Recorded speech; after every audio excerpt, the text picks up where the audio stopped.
Sinepju graudiņš, vārds katrai dienai. Tu neesi vergs. Šodienas rakstu vieta. Bet cik viņu uzņēma, tiem viņš deva varu kļūt par Dieva bērniem, tiem, kas tic viņa vārdam. Jāņa 1. nodaļa, 12. pants. Šodienas pārdomas. Mums katram ir svarīgi zināt, kas mēs esam. Jāņa 1. vēstulē lasām, ka mēs jau tagad esam Dieva bērni. Diemžēl daudzi ticīgie dzīvo tā, it kā nebūtu pelnījuši būt Dieva bērni. Viņi domā, ka ir pieļāvuši pārāk daudz kļūdu.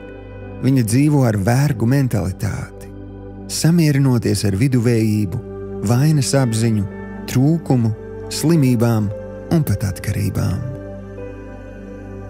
Mans draugs, apzinies, ka tu neesi vergs, algots strādnieks vai svešinieks. Tu esi visuvarenā Dieva mīļotais bērns. Tev esot visaugstākā Dieva bērnam, nav jājūtas vainīgam vai nosodītam par tavām pagātnes kļūdām. Jo kopš tā brīža, kad tu lūdzi Dievam piedošanu, Viņš tev piedeva.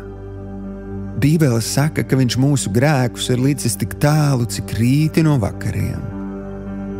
Ticībā pieņem Viņa žēlastību, seko Viņa vadībai. Viņš dziedēs tavu dvēseli un sirdi.